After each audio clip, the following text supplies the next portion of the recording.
మాకున్న సమస్య అయితే మీడియా మిత్రులు మీకు కూడా తెలుసు. మరి ప్రతిరోజు ఈ ప్రాంతం నుంచి ఇక్కడ ఈ అయాన్ సెంటర్ వెట్టి నుంచి మాకు సమస్యలు బాగా అయిపోతున్నాయి. తర్వాత ముఖ్యంగా ట్రాఫిక్ ప్రాబ్లం చాలా అవుతుంది. పోలీస్ డిపార్ట్మెంట్ కూడా చాలా క్లియర్ చేయాల్సి వస్తుంది. వాళ్ళు తెచ్చుకునే వెహికల్స్ అన్నీ కూడా కాలనీల్లో అడ్డం దొడ్డం పెట్టేసేసి మాకు ఎమర్జెన్సీ ఉంటే కూడా అంబులెన్స్ వెళ్ళని పరిస్థితిలో ఈరోజు ఉన్నది. మరి వాళ్ళకు కూడా ఈ అయాన్ సెంటర్ వాళ్ళు సరైన పార్కింగ్ వసతి లేదు. వాస్తవంగా వాళ్ళు ఎన్నో రోజుల నుంచి మేము అడుగుతున్నాము, దీన్ని తీసేస్తాం సార్, మేము ఒక 3 ఏళ్ళకే పర్మిషన్ తెచ్చుకున్నాము. అసలు మూడేళ్ళు పోయి ఇప్పుడు 6-7 ఏళ్ళు అయిపోతుంది. మరి వాళ్ళు ఇంకా దాన్ని ఎక్స్టెండ్ చేస్తుండ్రు. మరి ఆ యజమానికి కూడా మేము చెప్తున్నాం, దయచేసి, ఎందుకంటే మీరు సెంటర్ నడిపించుకోవచ్చు, పిల్లల దృష్టిలో మంచిదే, సంతోషం, కానీ ఇది ఓపెన్ ప్లేస్ ఉంచుకోవాలి, మీరు పార్కింగ్ ఉండాలి, ఆ వసతులు పెట్టుకునేటట్టు అయితే ఉంటేనే బాగుంటుంది.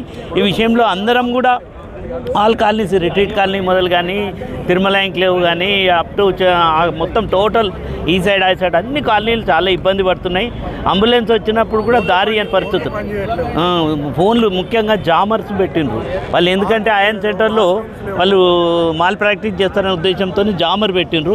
ఆ జామర్ వల్ల ఏమైపోతుంది, మాకు వచ్చే కాల్స్ కానీ మొత్తం డ్రాప్ అయిపోతుంది.